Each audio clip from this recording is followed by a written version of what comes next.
وعلیکم السلام ورحمۃ الحمدللہ رب العالمین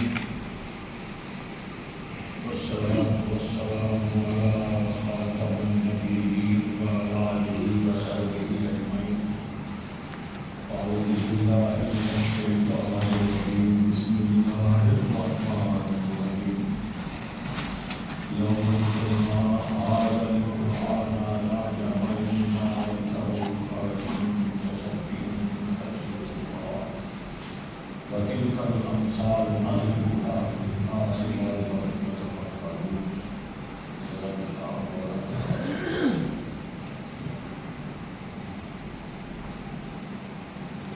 یہ بچھی ہوئی زمین بلند و بالا آسمان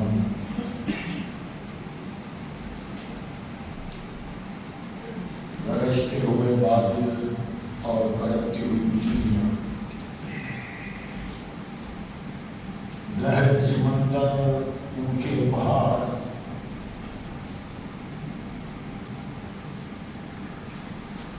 بہتے ہوئے دریا چلتی ہوئی ہوا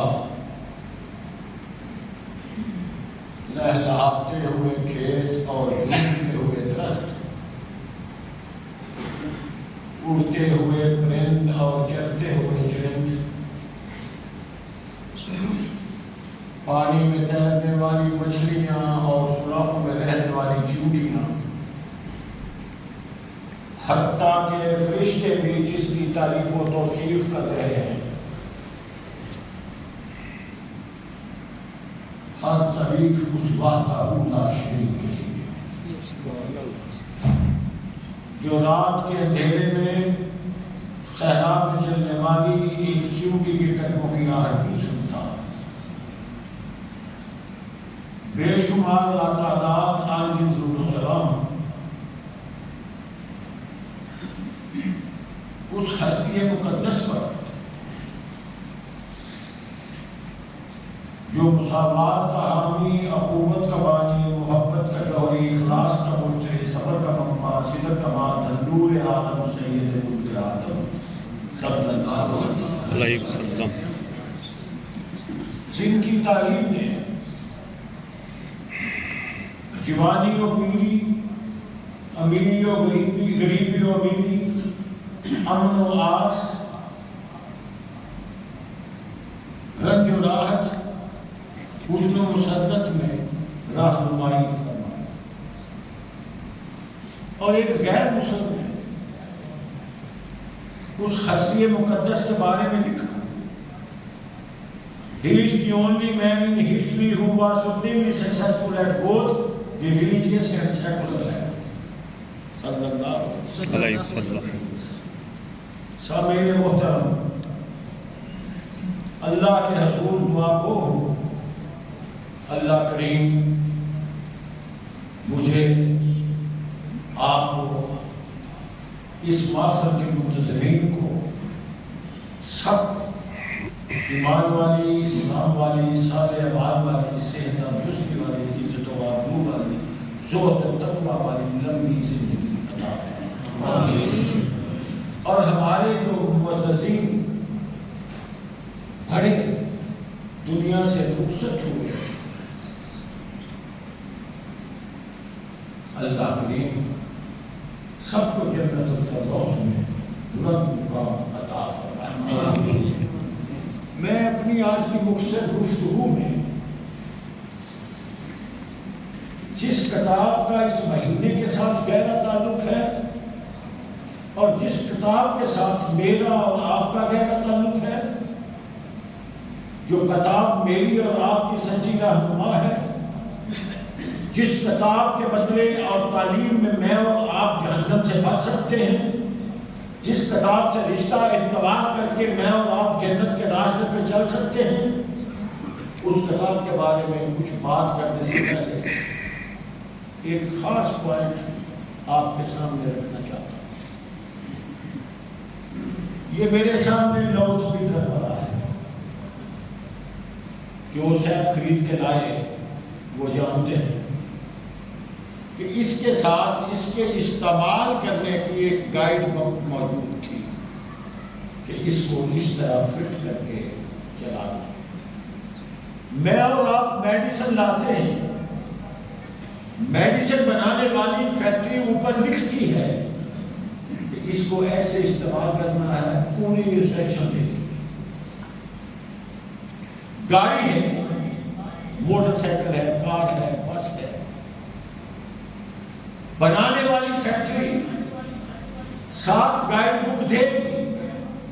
یہ ڈیزل ہے، یہ پیٹرول ہے، یہ گیس ہے، اس کو ایسے استعمال کرنا ہے، ایسے استعمال کرنا ہے، ریڈیٹر میں پانی ڈالنا. میں اور آپ اگر اپنی عقل سمجھ پسند سے ڈیزل گاڑی میں پیٹرول ڈالنے، پیٹرول میں گیس ڈالنے، تو وہ منزل مقصود پر پہنچ سکتی نہیں. اسی طرح مجھے آپ کو اللہ نے اپنے خاص کرم اور احسان سے جن والدین کے گھر پیدا فرمایا، میری اور آپ کی پیدائش کے ساتھ ہی ہمیں زندگی بسر کرنے کے لیے ایک گائیڈ بک دی گئی. اس گائیڈ بک کا نام قرآن مجید ہے. سبحان اللہ. اس کو دیکھتے جاؤ، اس کے اوراق کو پلٹتے جاؤ، اس کو پڑھتے جاؤ، اس کو سمجھتے جاؤ، منزل مقصود پہ پہنچ جاؤ. اور اگر ہم یہ خوش فہمی کریں کہ ہم اس گائیڈ بک پہ عمل بالکل بھی نہ کریں اور منزل مقصود پہ پہنچ جائیں، ایسا نہ ہوتا. اٹ از امپاسبل، ٹوٹلی طور پر نہ. تو حضرات، جب ہمیں یہ سمجھ آ گئی کہ ہمارے لیے یہ گائیڈ بک ہے، تو تھوڑا سا میں یہ عرض کرنا چاہوں گا، کمپنی والوں نے اپنی سوچ مطابق، بساط، ہمت کے مطابق گائیڈ بک بنائی ہے. یہ گائیڈ بک کہاں سے آئی ہے، اس کی اہمیت کیا ہے، اس کا وزن کیا ہے، اس کی اصلیت کیا ہے، فضیلت کیا ہے، بس 1 منٹ میں پیش کرنا چاہوں گا. ذرا دل کے دروازے کھول کے قبول فرما. قرآن مجید بنانے والا، بتلانے والا، عطا فرمانے والا میرا اللہ ہے. قرآن مجید جس حسین مقدس پہ نازل ہوا وہ محمد رسول اللہ صلی اللہ علیہ وسلم. قرآن مجید جس بستی میں نازل ہوا وہ مکہ اور مدینہ. قرآن مجید جس مہینے نازل ہوا وہ ماہ رمضان ہے. اور قرآن مجید جس رات نازل ہوا وہ لیلۃ القدر ہے. اور قرآن مجید جس کے ہاتھ آیا وہ سید الملائکہ جبرائیل. نتیجہ یہ نکلا، بھیجنے والا آلہ، جس پہ آیا مخلوقات میں آلہ، جس فرشتے ہاتھ آیا وہ فرشتوں میں آلہ، جس بستی آیا وہ بستیوں میں آلہ، جس مہینے آیا مہینوں میں آلہ، جس رات آیا راتوں میں آلہ. سبحان اللہ. تو پھر ماننا پڑے گا جو آیا، جو قرآن مجید آیا وہ کائنات کی سب کتابوں سے آیا. معلوم ہوا اس گائیڈ بک سے ہمارا رشتہ ہے. رشتہ تو سب کا ہے، گائیڈ بک تو سب کی ہے، مانتے تو ہم سب ہیں. ایک قدم آگے جانے سے 2 قسمیں پیدا ہو جاتی ہیں. ایک قسم ہے صرف تسلیم کرنے والی، ایمان رکھنے، ایک قسم ہے ڈٹ جانے والی، اس پہ عمل کرنے والی. محبت تب پوری ہوگی، الفت، عقیدت، مروت تب پوری ہوگی جب ہم اس کو دل سے قبول کر کے اس پہ عمل پیرا ہو جائے. آئیے ان 2 طبقوں کا میں آپ کو تعارف کرواتا جاؤں. ایک طبقہ ہے صرف تسلیم کرنے والا، ہم سے گناہگار، جب جی چاہا جو جی چاہا کر لیا، کہا قرآن پہ ایمان پکڑا. نبی پہ ایمان پکا ہے، اللہ پہ فرشتوں پہ ایمان پکا ہے، روز قیامت پہ ایمان پکا ہے۔ ایک وہ ہیں جو پکے ایمان کے ساتھ عمل پکا کرتے تھے، وہ طبقہ ہے جن کی اداؤں کو دیکھ کر، وفاؤں کو دیکھ کر، قربانیوں کو دیکھ کر، اس کے ساتھ شکل کو دیکھ کر خالق کائنات نے اسی گائیڈ بک قرآن میں کہیں انہیں مسلمون کہا ہے، کبھی متقون کہا ہے، کبھی اولون کہا ہے، کبھی سابقون کہا ہے، کبھی متقون کہا ہے، کبھی عابدون کہا ہے، کبھی سائحون کہا ہے، کبھی حافظون کہا ہے، کبھی ساجدون کہا ہے، کبھی مفلحون کہا ہے، کبھی فائزون کہا ہے، کبھی راشدون کہا ہے۔ کیا کیا بتلاتا جاؤں، اللہ نے خوش ہو کر انہیں حزب اللہ کہہ دیا ہے کہ یہ گروہ میرا گروہ ہے، سبحان اللہ، یہ پارٹی میری پارٹی ہے، یہ گروہ میرا گروہ ہے۔ اس وجہ سے کہ انہوں نے گائیڈ بک پر عمل کیا۔ کیسا عمل، کیسا عمل؟ ہم بھی تراوی نماز تراوی میں 30 پارے پڑھیں گے، فجر بھی درس کے بعد سبق پڑھیں گے، 30 پارے پڑھ جائیں گے، مگر جذبہ، روح و تعلق وہ قائم نہیں ہوتا۔ کیوں نہیں ہوتا؟ اس لیے نہیں ہوتا، چھوٹی سی مثال، ایک باپ ہے، بھائی ہے، اس کا بیٹا لندن چلا گیا، برطانیہ، یورپ چلا گیا، اسے کچھ نہ کچھ 4 لفظ انگلش کے آ گئے، اس نے بڑے طور ٹپے کے ساتھ انگلش میں لیٹر لکھ دیا، لیٹر ڈوبنا والا کنال بھی ہوا گیا۔ آپ سب دیانتداری سے اپنے ذہن میں اور دل میں سوچیں، کوئی بھائی کوئی باپ ایسا ہے جو اس لیٹر کو لے کے الماری میں رکھ دے، اس لیٹر کو لے کے تجوری میں رکھ دے، اس لیٹر کو لے کے سرحانے کے نیچے رکھ دے؟ بےتاب ہو جائے گا، تڑپ جائے گا، ماہی بیاب کی طرح تڑپ جائے گا، کہے گا میں جلدی سے کوئی ایم اے انگلش دیکھوں، اسے کہوں کہ میرے بیٹے نے، میرے بھائی نے میرے نام لکھا کیا ہے، مجھے جلدی سے بتا دے، میں بڑا بےتاب ہوں۔ ایسا ہے کہ نہیں؟ خوش قسمتی سے کوئی مکہ مکرمہ مدینہ منورہ چلا جاتا ہے، اللہ سب کو لے جاتا ہے، آمین۔ وہ عربی میں لکھ کے لیٹر باپ کو، بھائی کو، گھر والوں کو بھیج دیتا ہے۔ وہ بھی کیا کریں گے؟ نہ الماری میں رکھیں گے، نہ سرحانے کے نیچے رکھیں گے، نہ جیب میں ڈالے رکھیں گے، نہ وہ گلے میں اس کو ڈال دیں گے تعویذ بنا کر، نہ پیشانی میں باندھ لیں۔ کیا کریں گے؟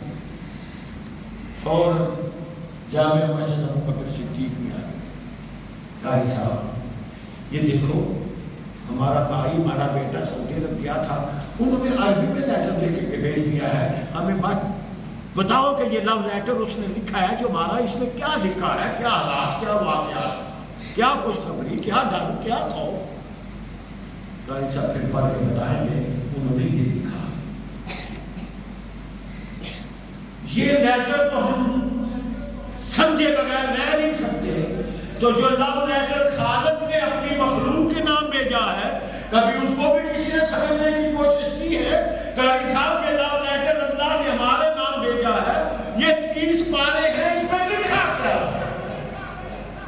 جب ہم اس لو لیٹر کو سمجھ جائیں گے، اس کی روح اور معرفت کو سمجھ جائیں گے، تو پھر ہمیں سمجھ آ جائے گی یہ کیا کہہ رہا ہے۔ جب ہمیں سمجھ آ جائے گی، پھر ہم اس سے دلی الفت کر کے اس پہ عمل کی کوشش کریں۔ جن کو سمجھ آتی تھی، میں 2-4 سیمپل وقت کی پابندی کے ساتھ پیش کرتا ہوں۔ خلیفہ وقت ہے جسے آج بھی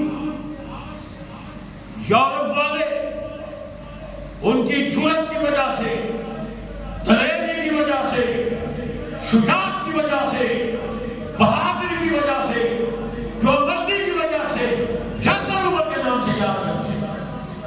حضرت عمر فاروق رضی اللہ عنہ راستے میں مسجد کی طرف تشریف لا رہے، راستے میں کھڑے ہو، دیکھتے ہی دیکھتے ایک دیوار کے ساتھ ٹیک لگا دیا۔ آنے جانے والوں کی نظر پڑی، امیر المومنین ہے، مجاہد آدمی ہے، شجاع آدمی ہے، کیا ہوا؟ ٹیک کے سہارے کھڑے ہو گئے۔ دیکھتے دیکھتے قدموں نے بدن کا گوشت اٹھانے سے انکار کر دیا، آپ وہیں زمین پہ بیٹھ گئے۔ لوگ بھاگے، پکڑا، اٹھایا، گھر پہنچایا، چار پائے پہ جایا، پوچھا حضرت اچانک کوئی بیماری لاحق ہو گئی ہے، کیا وجہ ہوئی؟ اللہ، آج نہ آپ کا ذہن مانے گا نہ میرا مانے گا۔ ہم تو کہیں گے ایسا ہوتا نہیں، اس لیے ہم کہیں گے ایسا ہوتا نہیں کہ ہم اس کی تاثیر کو نہیں سمجھتے۔ اگر ہم اس کی تاثیر کو سمجھتے ہوں تو فوراً اس کو ہم کو بے کرتے۔ فرمایا نہیں، کوئی بیماری نہیں، بلکہ جس گھر کی چار دیواری کے ساتھ میں ٹیک لگا کر بیٹھ گیا تھا، اس گھر کے اندر سے اللہ کے قرآن کی آیات کی تلاوت کا آواز آ رہا تھا، اور ان آیات میں ذات الہی کا تذکرہ ہو رہا تھا۔ اللہ تاثیر قرآن کی نہ بابا نہ ہمارے تو 7 سے اوپر سے 30 پارے سننے نکل جائیں گے۔ تو آج جو اس کی تاثیر کو سمجھ کے عمل کرے گا ہم اسے روٹین کریں گے، اور چنگا بندہ ہے بھائی، یہ چیز بندہ ہے بھائی، اچھا بندہ ہے بھائی، بہترین کتنا بہترین کام آئے۔ اللہ کی اصل حرکت ہے، اصل کام تو اس کا ہے۔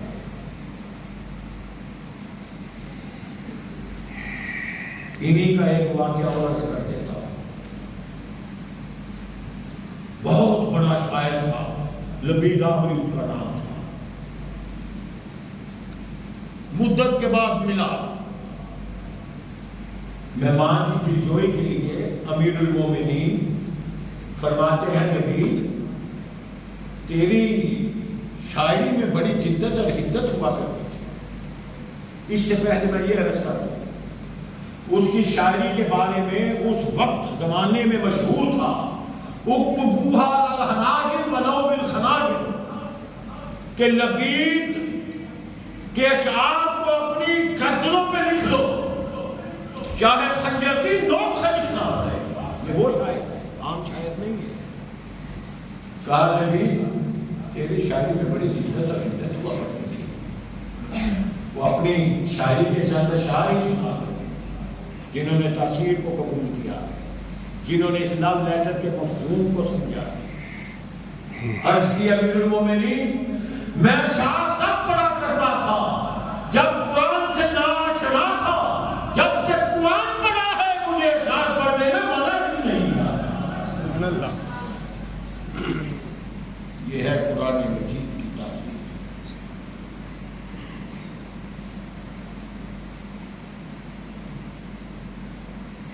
اگر دوسری طرف آئے تو میرا سوال ہے، خالد بن ولید اپنے چند ساتھیوں کی مدد اور معاونت سے سلطنت روما کی قائدان اور آئینی فوج اپنے سے 50 گنا بڑی فوج کو شکست دیتے ہیں، تو بتاؤ ان میں یہ جرأت، یہ دلیری، یہ جرأت کہاں سے آئی؟ اگر فکر صحیح سے تجسس کیا جائے تو ان تمام ترقیات اولا کا سبب اللہ کا قرآن ہے۔ سبحان اللہ۔ انہوں نے اسلام لیٹر کو سمجھا تھا۔ مرد تو مرد ہے، اور جس کو ہم کمزور سمجھتے ہیں، صنف نازک کہتے ہیں، ام سلمہ کے حال کو پڑھو، خاوند سے جدا کی گئی، گود کا بچہ چھین لیا گیا، مگر تنے تنہا اپنے محبوب پیغمبر کے شہر کی طرف 350 میل کا سفر تنے تنہا کرنے پہ تر گئی اور نہیں کچائی. یہ جرت کہاں سے آئی تھی؟ یہ اللہ کے قرآن